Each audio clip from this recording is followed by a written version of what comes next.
Hello, I am Ben Lingual, and welcome to this reading of The Tell-Tale Heart by Edgar Allan Poe. True!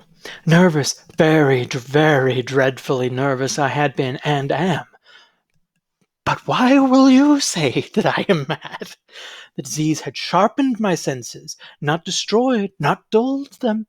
Above all was the sense of hearing acute. I heard all things in heaven and in the earth, and I heard many things in hell. How then am I mad? Hearken and observe how healthily, how calmly I can tell you the whole story. It is impossible to say how first the idea entered my brain, but once conceived, it haunted me day and night. Object there was none, passion there was none. I loved the old man. He had never wronged me, he had never given me insult. For his gold I had no desire. I think it was his eye. Yes, it was this. He had the eye of a vulture, a pale blue eye, with a film over it. Whenever it fell upon me, my blood ran cold. And so by degrees, very gradually, I made up my mind to take the life of the old man, and thus rid myself of the eye forever. Now, this is the point. You fancy me mad. Madmen know nothing. But you should have seen me. You should have seen how wisely I proceeded with that caution, with what foresight, with what dissimulation I went to work. I was never kinder to the old man than during the whole week before I killed him. And every night, about midnight, I turned the latch of his door and opened it, oh, so gently. And then, when I had made an opening sufficient for my head, I put in a dark lantern, all closed, so that no light shone out, and then I thrust in my head. Oh, you would have laughed to see how cunningly I thrust it. I moved it slowly, very, very slowly, so that I might not disturb the old man's sleep. It took me an hour to place my whole head within the opening, so far that I could see him as he lay upon his bed. Ha! Would a madman have been so wise as this? And then, when my head was well in the room, I undid the lantern cautiously, oh, so cautiously, for the hinges creaked. I undid it just so much that a single thin ray fell upon the vulture eye. And this I did for 7 long nights, every night, just at midnight. But I found the eye always closed, and so it was impossible to do the work. For it was not the old man who vexed me, but his evil eye. And every morning, when the day broke, I went boldly into the chamber and spoke courageously to him, calling him by name in a hearty tone, and inquiring how he has passed the night. So you see, he would have been a very profound old man indeed to suspect that every night just at 12 I looked in upon him while he slept. Upon the 8th night, I was more than usually cautious in opening the door. A watch's minute hand moves more quickly than did mine. Never before that night had I felt the extent of my own powers, of my sagacity. I could scarcely contain my feelings of triumph. To think that there I was, opening the door, little by little, and he not even to dream of my secret deeds or thoughts. I fairly chuckled at the idea, and perhaps he heard me, for he moved on the bed suddenly, as if startled. Now you may think that I drew back, but no. His room was as black as pitch in the thick darkness, for the shutters were close fastened, through fear of robbers.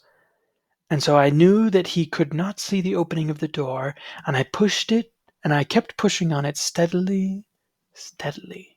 I had my head in, and was about to open the lantern, when my thumb slipped upon the tin fastening, and the old man sprang up in bed, crying out, "Who's there?"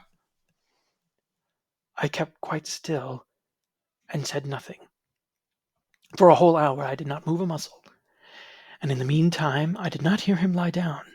He was still sitting up in the bed, listening, just as I have done night after night, hearkening to the death watches in the wall. Presently I heard a slight groan, and I knew that it was the groan of mortal terror. It was not a groan of pain or of grief, oh no. It was the low, stifled sound that arises from the bottom of the soul when overcharged with awe. I knew the sound well. Many a night, just at midnight, when all the world slept, it has welled up from my own bosom, deepening with its dreadful echo the terrors that distracted me. I say I knew it well. I knew what the old man felt, and pitied him, although I chuckled at heart. I knew that he had been lying awake ever since the first slight noise when he had turned in the bed. His fears had been ever since growing upon him. He had been trying to fancy them causeless, but could not. He had been saying to himself, "It is nothing but the wind in the chimney. It is only a mouse crossing the floor." Or, "It is merely a cricket which has made a single chirp." Yes, he had been trying to comfort himself with these suppositions, but he had found all in vain. All in vain, because death, in approaching him, had stalked with his black shadow before him, and enveloped the victim. And it was the mournful influence of the unperceived shadow that caused him to feel, although he never saw nor heard, to feel the presence of my head within the room. When I had waited a long time very patiently, without hearing him lie down, I resolved to open a very, very little crevice in the lantern. So I opened it. You cannot imagine how stealthily, until at length a single dim ray, like the thread of a spider, shot from out the crevice and fell full upon the Vulture Eye. It was open. Wide, wide open, and I grew furious as I gazed upon it. I saw it with perfect distinctness, all a dull blue, with a hideous veil over it that chilled the very marrow in my bones. But I could see nothing else of the old man's face or person, for I had directed the ray as if by instinct, precisely upon the damned spot. And have I not told you that what you mistake for madness is but over-acuteness of the senses? Now, I say, there came to my ears a low, dull, quick sound, such as a watch makes when enveloped in cotton. I knew that sound well, too. It was the beating of the old man's heart. It increased my fury as the beating of a drum stimulates the soldier into courage. But even yet I refrained and kept still. I scarcely breathed. I held the lantern motionless. I tried how steadily I could maintain the ray upon the eye. Meantime the hellish tattoo of the heart increased. It grew quicker and quicker, and louder every instant. The old man's terror must have been extreme. It grew louder, I say, louder every movement. Do you hearken me well? I have told you that I am nervous, so I am. And now, at the dead hour of the night, amid the dreadful silence of that old house, so strange a noise as this excited me to uncontrollable terror. Yet for some minutes longer I refrained and stood still. But the beating grew louder. I thought the heart must burst, and now a new anxiety seized me. The sound would be heard by a neighbor. The old man's hour had come. With a loud yell, I threw open the lantern and leaped into the room. He shrieked at once only. In an instant I dragged him to the floor and pulled the heavy bed over him. And then I smiled gaily to find the deed so far done. But for many minutes the heart beat on with a muffled sound. This, however, did not vex me. It would not be heard through the wall. At length it ceased. The old man was dead. I removed the bed and examined the corpse. Yes, he was a stone dead. I placed my hand upon the heart and held it there many minutes. There was no pulsation. He was stone dead. His eye would trouble me no more. If still you think me mad, you will think so no longer. when I described the wise precautions I took for the concealment of the body.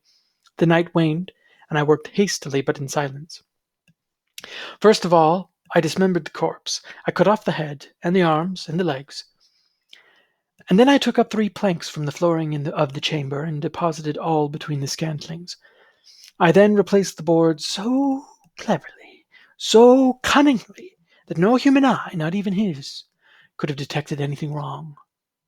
There was nothing to wash out, no stain of any kind, no blood spot whatever.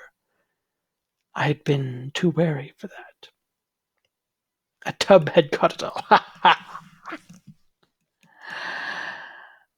When I had made an end of these labors, it was 4 o'clock, still dark as midnight. As the bell sounded the hour, there came a knocking at the street door. I went down to open it with a light heart, for what had I now to fear? There entered 3 men, who introduced themselves with perfect suavity as officers of the police. A shriek had been heard by a neighbor during the night. Suspicion of foul play had been aroused. Information had been lodged at the police office, and they, the officers, had been deputed to search the premises. I smiled. From what had I to fear? I bade the gentleman welcome. The shriek, I said, was my own in a dream. The old man I mentioned was absent in the country. I took my visitors all over the house. I bade them search well. I led them at length to his chamber. I showed them his treasures, secure, undisturbed. In the enthusiasm of my confidence, I brought chairs into the room and desired them there to rest from their fatigues, while I myself, in the wild audacity of my perfect triumph, placed my own seat upon the very spot beneath which reposed the corpse of the victim. The officers were satisfied. My manner had convinced them. I was singularly at ease. They sat, and while I answered cheerily, they chatted of familiar things. But ere long, I felt myself getting pale, and wished them gone. My head ached, and I fancied a ringing in my ears. But still they sat, and still chatted. The ringing became more distinct. It continued and became more distinct. I talked more freely to get rid of the feeling, but it continued and gained definiteness, until at length I found that the noise was not within my ears. No doubt I now grew very pale, but I talked more fluently and with a heightened voice. Yet the sound increased, and what could I do? It was a low, dull, quick sound, much such a sound as a watch makes when enveloped in cotton. I gasped for breath, and yet the officers heard it not. I talked more quickly, more vehemently, but the voice steadily increased. I arose and argued about trifles in a high key and with violent gesticulations, but the noise steadily increased. Why would I not be gone? I paced the floor to and fro with heavy strides, as if excited by fury by the observations of the men, but the noise steadily increased. Oh God, what could I do? I foamed, I raved, I swore. I swung the chair upon which I had been sitting and grated upon the boards, but the noise rose over all and continually increased. It grew louder, louder, louder, and still the men chatted pleasantly and smiled. Was it possible they heard not? Oh my God, no. They heard, they suspected, they knew. They're making a mockery of my horror. This I thought, and this I think. But anything was better than this agony. Anything was more tolerable than this derision. I could hear those hypocritical smiles no longer. I felt that I must scream or die. And now, again, hark! Louder! Louder! Louder! Villains, I shriek, dissemble no more. I make the deed. Tear up the pipes here! Here! It is beating his hideous heart!